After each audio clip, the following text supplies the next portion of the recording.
porque vimos a sua estrela no Oriente e viemos para adorá-lo.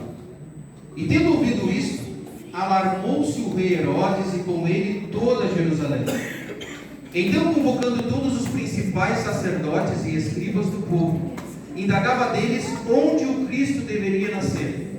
Em Belém da Judéia, responderam eles, porque assim está escrito por intermédio do profeta: e tu, Belém, terra de Judá, não és de modo algum a menor entre as principais de Judá, porque de ti sairá o guia que há de apacentar o meu povo Israel. Com isso, Herodes, tendo chamado secretamente os magos, inquiriu deles com precisão quanto ao tempo em que a estrela aparecera. E enviando-os a Belém, disse-lhes: ide informai-vos cuidadosamente a respeito do menino, e quando o tiverdes encontrado, avisai-me, para eu também ir adorá-lo. Depois de ouvir o rei, partiram, e eis que a estrela que viram no Oriente os precedia, até que chegando parou sobre onde estava o menino. E vendo eles a estrela, alegraram-se com grande e intenso júbilo. E entrando na casa, viram o menino com Maria sua mãe, prostrando-se, o adoraram. E abriram os seus tesouros e entregaram suas ofertas: ouro, incenso e mirra. Queridos, para alguns estudiosos, nos evangelhos, aonde narra a respeito do primeiro advento de Cristo, alguns deles chegam até mesmo a dizer que essas porções das Escrituras são as partes mais importantes. Nós sabemos que toda a Bíblia é divinamente o quê? Inspirada. Toda a Escritura. Não existe parte da Escritura mais inspirada do que outras. Toda a Escritura é divinamente inspirada. Mas eles até justificam, dizendo que trata-se do surgimento do personagem central das Escrituras. Vamos dar razão parcialmente para eles. A grande questão é que o que esses versos nos apresentam, queridos, não é algo para nós lembrarmos uma única vez ao ano. Não é para nós lembrarmos uma única vez ao ano. É algo para nós lembrarmos a cada dia do ano. Por quê? Trata-se do primeiro advento de Cristo, o Senhor do Senhor, o Rei dos Reis. Primeiro advento de Cristo. Não é algo para ser lembrado uma única vez ao ano, numa data específica, mas é algo para ser lembrado todos os dias do ano. Por quê? Porque esse Jesus que veio assumindo a forma humana, ele prometeu que virá a segunda vez. E assim como ele veio a primeira vez, ele virá a segunda. Amém. Vocês não dizem amém? Amém. Então, o primeiro advento de Cristo nos traz a lembrança de que ele veio a primeira vez. Havia promessas no Antigo Testamento que apontavam o Messias, e no tempo certo ele veio. Profeticamente ele veio. E se ele veio a primeira vez, ele virá a segunda vez. Amém? Amém. Amém. E a Bíblia diz que, tendo nascido Jesus em Belém da Judéia, eis que vieram do Oriente a Jerusalém os magos. A palavra magos, ela vem do original do grego, da palavra magoi.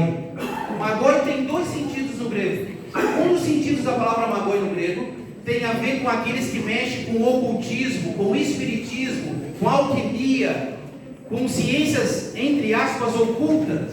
Esse é um dos sentidos da palavra magoi. O outro sentido são aqueles estudiosos, filósofos, químicos, que estudam os astros e as estrelas, cientistas. Esse é o outro sentido da palavra. E nós vemos que esses homens, eles não têm nada a ver com o primeiro sentido que eu destaquei aqui. Nada a ver com o ocultismo, com a magia negra, nada a ver.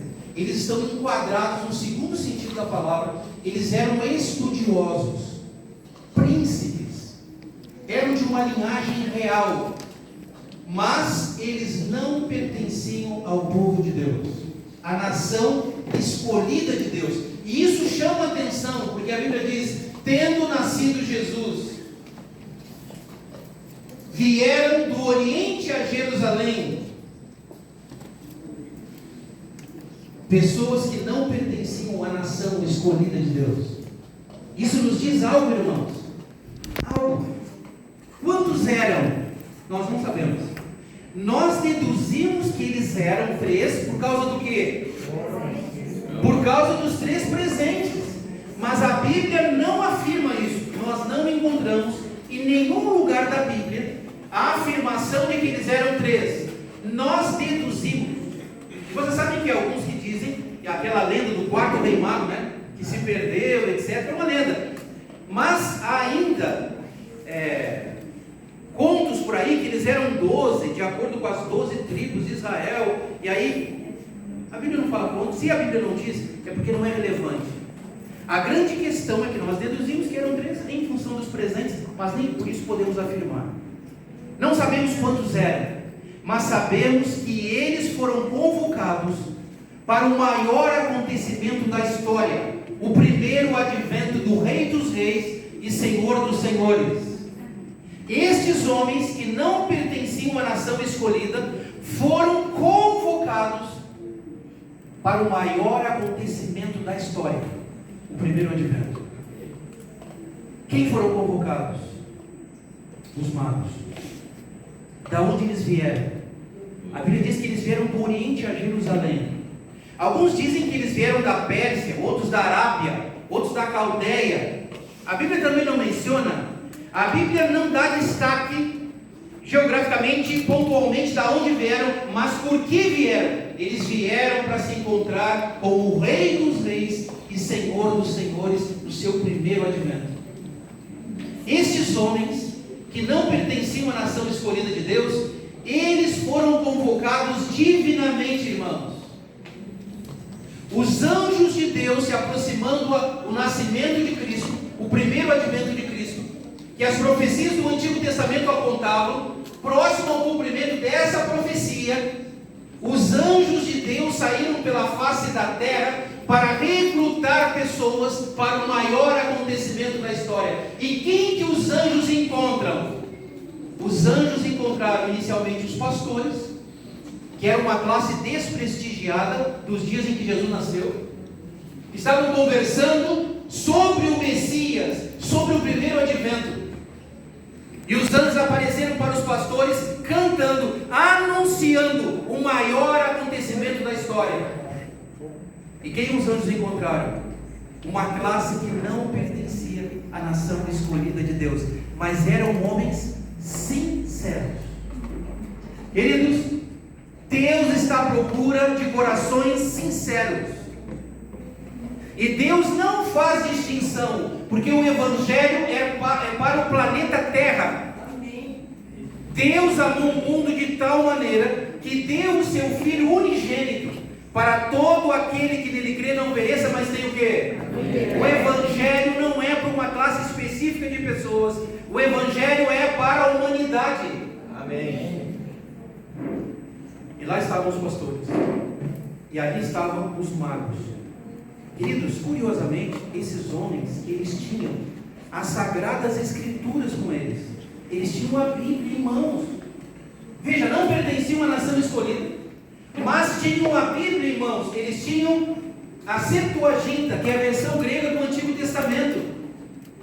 Esses homens estudavam as Escrituras com as limitações de compreensão que eles tinham.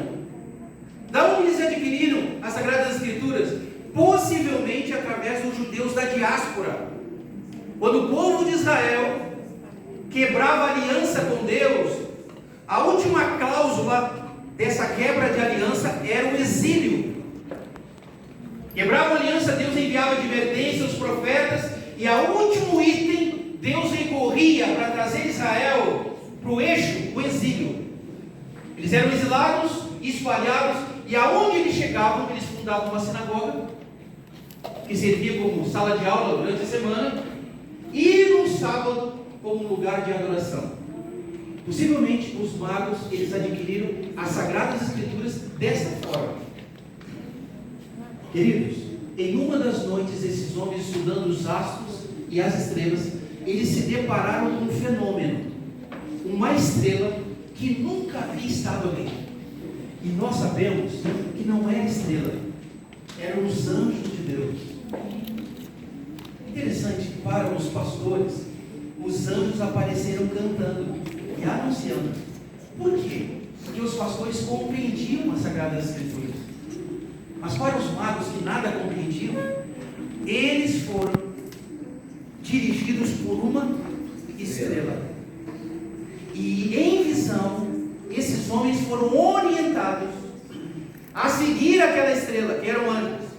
E eles empreenderam, irmãos, a caminhada, sem levar em consideração por aonde eles seriam conduzidos. Eles não consideraram isso. Eles colocaram como propósito, como alvo, como foco, o encontro. E há muitas lições para nós tirarmos daqui. Primeira delas, eles empreenderam a caminhada por convocação divina.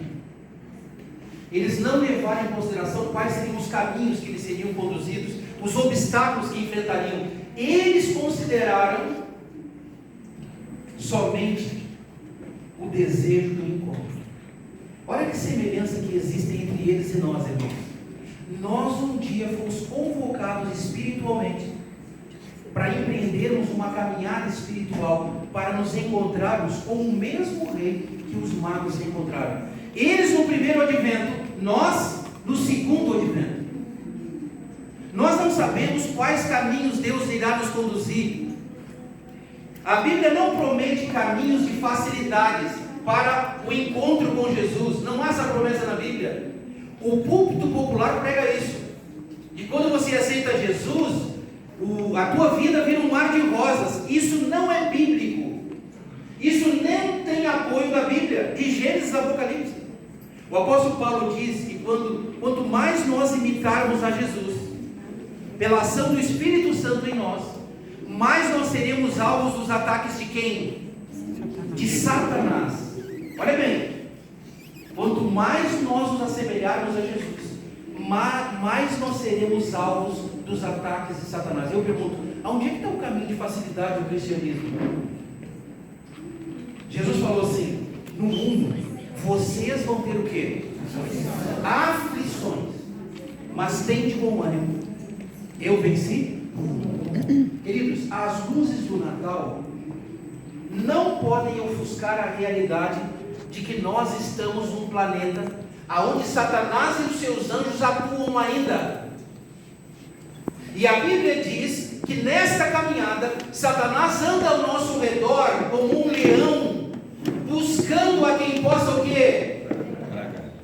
E diz o provérbio: há mais reflexão num funeral do que numa festa. As luzes do Natal não podem ofuscar a realidade que nós estamos no palco do grande conflito entre o bem e o mal.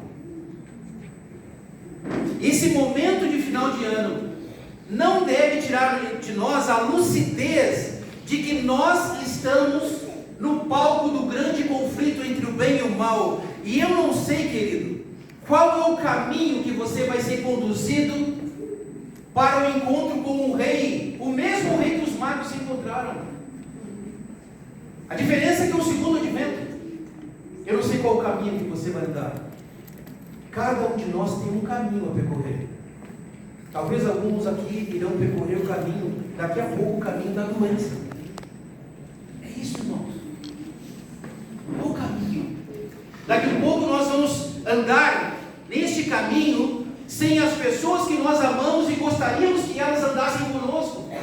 A esposa anda sozinha, sem ter a companhia nessa caminhada espiritual para o encontro com Jesus, sem a companhia do esposo, ou vice-versa. Ou o pai, a mãe, andar nesse caminho sem a companhia dos filhos. Que caminho difícil esse, não? E o que dizer daqueles parentes que, enquanto nós caminhamos espiritualmente, eles nos oprimem? E o pior tipo de perseguição que existe, irmãos, é a perseguição de pessoas que amamos. O diabo usa todas as estratégias para que nós interrompamos a nossa caminhada. Há muitas pessoas que empreendem a caminhada espiritual, irmãos, com todo entusiasmo. Elas vêm na quarta-feira na igreja. Elas vêm no domingo. Elas estudam uma lição da escola sabatina. Estudam uma Bíblia diariamente. Fazem um trabalho missionário. Mas com o passar do tempo, nesta caminhada para o encontro com o Rei, elas tiram o olhar do encontro e fixam o olhar nos obstáculos, nas dificuldades. E muitas delas interrompem a caminhada. E quantas pessoas já estiveram entre nós, nestes bancos, nos bancos lá em Palhoça, e hoje já não estão mais entre nós. Há muitas pessoas que durante a caminhada tiram os olhos do encontro, do evento, e fixam nas falhas do irmão. E queridos, se tem uma coisa que nós temos, é falhas. Há movimentos por aí em redes sociais que se especializam em captar as falhas e jogar para apreciação social. E o diabo por trás disso. Porque o apóstolo Paulo diz, irmãos, olhemos firmemente durante essa caminhada para o autor e consumador da nossa. Não é para olhar para o irmão. É claro que é o seguinte: nós somos um corpo como igreja e nós temos que ter uma postura. E temos como igreja a responsabilidade de prezar pela nossa reputação. Não estou falando nada contrário disso. Mas em termos de salvação, o olhar não é nem para nós, é para Jesus, o autor e consumador da nossa fé. Eu não sei qual o caminho, irmão. Querido irmão, que você vai trilhar. Uma coisa eu sei: ainda que nós andemos pelo vale da sombra da morte, não temeremos mal algum, porque a tua vara e o teu cajado me consolam. Irmãos, aqui está a promessa. Deus não promete caminhos de facilidade, mas Ele promete que vai estar ao nosso lado até o fim da caminhada. Amém. Vocês não dizem amém, irmão? Amém. Há muitas pessoas que optam em abandonar a caminhada de... Nós temos que fazer uma caminhada. A grande questão é que qual caminho nós escolheremos? Há um caminho largo, aonde tudo é fácil, aonde eu faço tudo e tudo gira em prol de mim mesmo. Mas a Bíblia diz que o caminho que conduz à salvação é um caminho estreito, e poucos há que andem por ele. Em que caminho estamos trilhando nós? Os magos não sabiam quais eram os caminhos, mas eles desconsideraram os obstáculos, e eles se motivavam para o encontro. Interessante que Ellen White, falando sobre isso, ela diz que quando eles só poderiam viajar à noite, por causa do lumes da estrela, que eram anjos, durante o dia eles paravam para meditar, e eles se voltavam para as escrituras dos hebreus para obter mais informações que eles não tinham. E eu pergunto para nós nessa manhã, na igreja de Nova Petrópolis, há semelhanças entre nós e os magos? Estamos nós tirando, ao tirarmos tempo para descanso, temos nós tirado tempo para termos mais informações a respeito do encontro com o Rei dos Reis? Ou nós abandonamos o pecado, irmãos, ou nós nos apegamos a este livro que fala sobre Cristo e abandonamos o pecado, ou o pecado para nós abandonarmos esse livro. Santifica-os na verdade, a tua palavra é a verdade. Irmãos, não tem como nós sermos santificados senão através do estudo da Bíblia e oração. Não tem outra forma. Estudo da Bíblia e oração. Santifica-os na verdade, a tua palavra é. Guardei a tua palavra no meu coração para não pecar contra ti. Os magos, a estrela parou sobre Jerusalém, irmãos. E aqui, deixa eu dizer um negócio para vocês. Aqui é de arrepiar. Aqui é o cumprimento, irmãos, de que ele veio para o que era seu. E os seus fizeram o que, irmãos? Não o receberam. Não o receberam. O motivo da existência de Israel era a vinda do Messias. Não havia outro propósito de existência existência como nação. Israel foi a nação escolhida de Deus, formada por Abraão. Para quê? Para anunciar a vinda do Messias. Irmãos, esse era o foco. O foco não era o exercício da religiosidade. O foco não era simplesmente o fato de se ter uma distinção religiosa. O foco era a vinda do Messias. E quando o Messias veio, os seus não receberam. É triste isso, irmãos. Sabe aquela parábola que Jesus contou? É uma parábola viva. Parábola viva. Jesus estava com fome, era perto do meio-dia. Ao longe ele avista uma figueira, fora de época, frondosa, com promessas de muito fruto. A Bíblia diz que ele teve fome. E ele se aproxima da figueira com os discípulos, e quando ele chega nessa figueira, não havia frutos. Foi uma propaganda enganosa, uma fake news. E pela primeira vez e única na Bíblia, Jesus amaldiçoa algo. Ali, diz Ellen White, é uma lição para cada membro da igreja. Jesus amaldiçoou a figueira, porque ela aparentava ser frutífera, atrativa ao paladar, mas não produzia frutos. E Jesus amaldiçoou. E quando eles voltam da caminhada, num tempo impensado, a figueira estava ressecada. Ali diz ela que é uma advertência para cada filho de Deus, que é religioso, mas não produz frutos. O que serve uma árvore que não produz fruto, irmãos?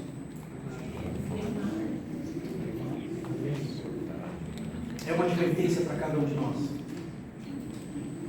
A estrela para sobre Jerusalém e os magos, irmãos, eles imaginavam que os israelitas do sétimo dia, acho que esse microfone também se entregou, vontade de complô.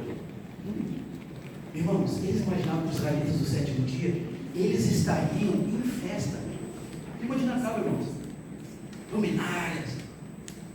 Por quê? Porque esse era o motivo da existência deles, como igreja, como nação. E sabe o que acontece, irmãos? Eles estavam indiferentes, como se nada importante tivesse para acontecer. Irmãos, há uma advertência para nós aqui, sabe por quê?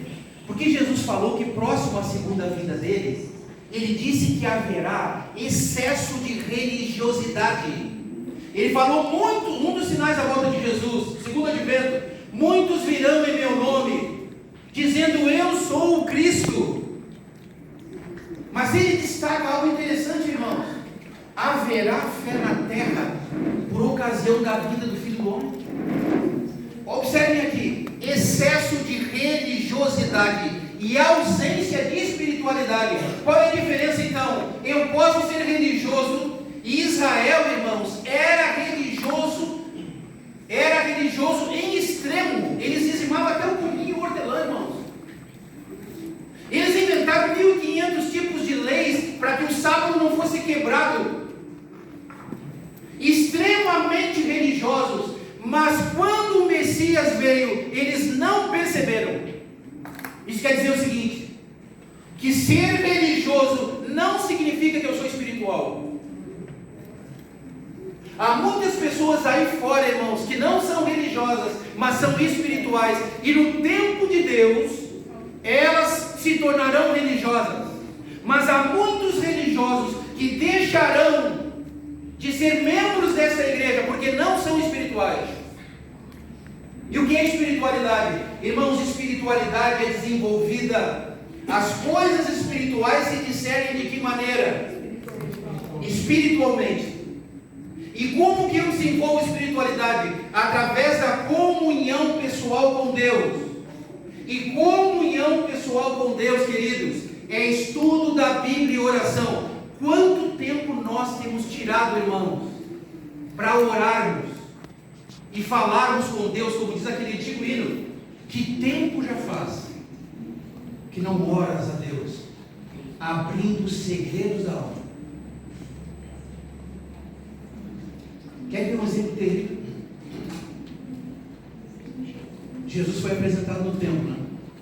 O sacerdote que apresentou Jesus Jesus, que estava oficiando, pegou Jesus no colo e não percebeu que era o Messias. Até aí tudo bem. Só que lá na porta tinha dois idosos, Ana e Simeão, idosos.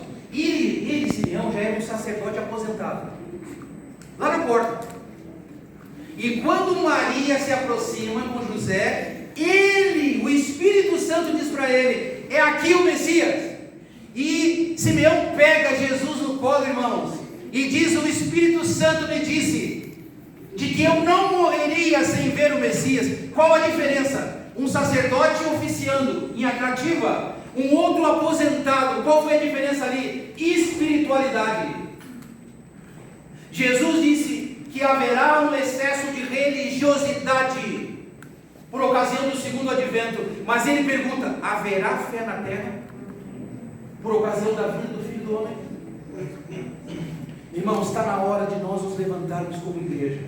Amém. E quando eu falo igreja, estou falando individual, porque a gente fala muito do público, do coletivo. Irmãos, a salvação individual. E nenhum discípulo de Cristo é chamado, irmãos, para viver para si mesmo. Nenhum. Vós sois a luz do mundo. Vós sois o sal da terra. Isso não é só coletivo. O coletivo se soma, obviamente, mas isso é uma coisa que parte do individual e vai para o coletivo. Jerusalém estava indiferente. Houve uma comoção na cidade, irmão. Houve uma comoção na cidade, porque, irmãos, presta atenção, o motivo da existência deles era o Messias. Aí aparecem uns caras nada a ver, que não pertenciam à nação escolhida, dizendo que o Messias. E aí a notícia corre no rei. E quando corre no rei, irmãos, isso aqui é trágico. Eu não vou me ater aqui, porque falta 5 minutos para fechar no nosso combinado. É o seguinte, irmãos: o rei nada sabia. Presta atenção. O rei da nação escolhida, irmãos. A igreja, ela é reflexo da liderança que tem. Líderes de Nova Petrópolis. Esta igreja é reflexo de vocês. Nunca a igreja vai ser melhor que seus líderes. Portanto, nós líderes temos grande responsabilidade nesse negócio. A notícia espalhou um rei, para que negócio é esse? Concorrência? Irmãos, um rei perdido. Não vai falar desse rei. Aquele que ocupara o trono que um dia fora de Davi. Em que a promessa de Deus, a aliança davídica, de Deus com Davi, de que sempre haveria alguém no trono sentado. Uma referência a Jesus. O rei perdidaço mandou chamar aquela história toda, a gente já conhece bem. E houve um despertamento. Sabe o que Ellen White fala sobre isso? Ela diz que Deus usou os magos para despertar o povo dele, irmãos, que estava dormindo. Deus usando pessoas lá de fora para despertar o povo dele que estava embalado em qualquer coisa, menos no propósito. Os magos saíram dali, irmãos, decepcionados. E eles foram tidos com indiferença, porque, para e pensa, capaz que Deus vai se manifestar esses incircuncisos. Se Deus tivesse que dar uma grande informação desse naipe, seria para nós, a liderança, os mestres, a nação escolhida. E Deus, na sua infinita misericórdia, estava despertando o povo que dormia. Os magos saíram dali, irmãos, porque a estrela chegou bem de manhã. O sol ainda não havia nascido. E no tardar da noite, eles saíram dali decepcionados com o povo de Deus. É aplicável a parábola ou não é a parábola viva? Foram buscar os frutos e não tinha frutos. Mas Deus não desampara os seus filhos fiéis. A Bíblia diz que ao sair da noitinha, a estrela ainda estava ali, e eles se alegraram com grande alegria. A 12 quilômetros mais ou menos dali, a estrela parou sobre o lugar onde estava o menino. Irmãos, esses homens, eles eram príncipes. Eles imaginavam que ali eles iam encontrar sentinelas, música, pessoas de diversas nacionalidades. Não havia ninguém a não ser animais, né? E 2 humildes camponeses. Há uma teoria, né, de que os magos só encontraram Jesus por volta ali, Jesus tendo já 4 anos de idade. Por isso que a expressão da Bíblia diz: encontrar um menino e não um bebê. Mas isso, a Bíblia também não dá esse spoiler aí, então a gente tem que ter muito cuidado aí. A grande questão é que esses homens encontraram 2 humildes camponeses e um bebê.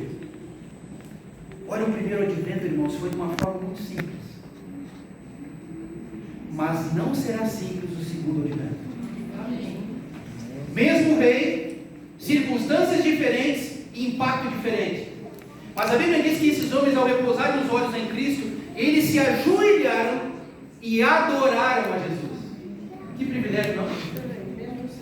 Adoraram. E abriram os seus tesouros, irmãos, ouro, incenso e mirra. Este ouro aqui foi o ouro que patrocinou os primeiros anos do ministério de Cristo neste mundo.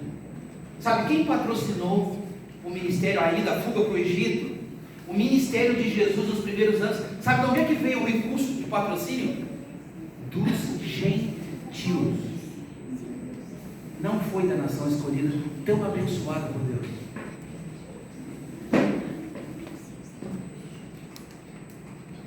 Irmãos, se os nossos recursos não forem devolvidos para Deus como deve ser devolvido, Deus vai terminar essa obra, independente disso. A grande questão é que eu vou deixar de participar, demonstrando aonde deve estar o meu tesouro. É isso, irmãos. Há muitos irmãos aí questionando um monte de coisa. Irmãos, o que é de Deus, é de Deus. O que os homens fazem, eles vão dar conta. Pode ficar tranquilo. Mas não comprometa a sua lealdade ao Senhor. Destine aonde precisa ser destinado.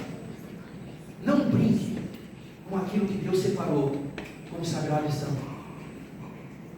Queridos, ali estavam e eles levaram o melhor que eles tinham. Para fechar agora, irmãos, os magos levaram o ouro, incenso e a mirra. O que Jesus pede de nós nessa caminhada? Ele pede só uma coisa para nós.